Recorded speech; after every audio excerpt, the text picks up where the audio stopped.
Conifers are the first type of trees to learn in your woods. Conifers are distinguished from other trees by their needle-like leaves and the presence of cones. They are often referred to as evergreens because most keep their needles throughout the year.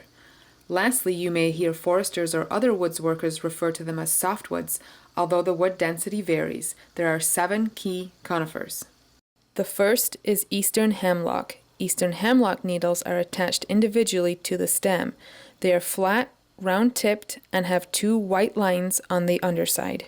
The bark is scaly and becomes more rigid with age.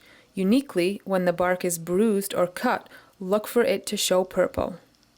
When looking up into a tree, expect to see a dense, dark canopy. From afar, it has a droopy appearance. The next conifer is red spruce. The needles are yellow-green in color and also attached individually to the stem. But unlike hemlock, the needles are angular, stiff, and pointed. Red spruce bark is thin and dark. Starting smooth on young trees, it develops into loose scales that can be readily rubbed off. Looking up in the tree, red spruce has a broad crown. Cones, if present, are between 1 and 2 inches in length. The next tree is also a spruce, the Norway spruce.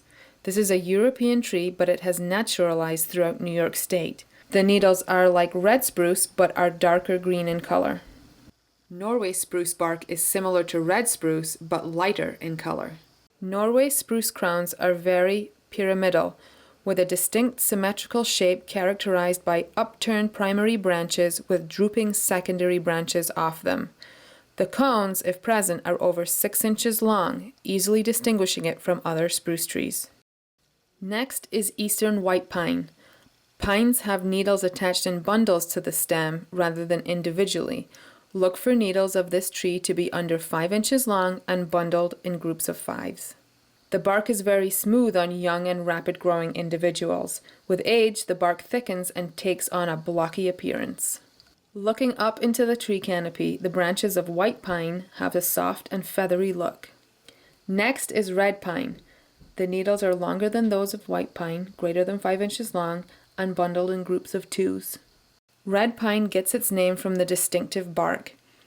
At the base of the trunk it's gray, but looking into the upper crown you will see the bark is a red-orange in color. When looking up into the tree, expect the canopy to appear more sparsely needled than other conifers. The long stiff needles also give it a bottle brush appearance. The next conifer is Balsam Fir. Its needles are 1.5 inches long and attached singularly to the stem. They are flat, round-tipped, and have 2 white lines on the underside. The bark of balsam fir is smooth and gray with small resin blisters. These blisters become increasingly common with age and if popped will exude a very sticky and aromatic resin. When looking up into a balsam fir canopy, expect to see a very slender, spire-like top. The final conifer is American larch. It is unique among the conifers introduced here because it is not evergreen, as it drops all of its needles every fall. The needles are pale green, very soft, and grow in tufts out of barrel-like spurs on the twig. Larch bark is flaky and gray. It will occasionally appear subtly pink. When looking up into the branches of a larch, whether in summer or winter, look for the barrel-like spurs along the twig.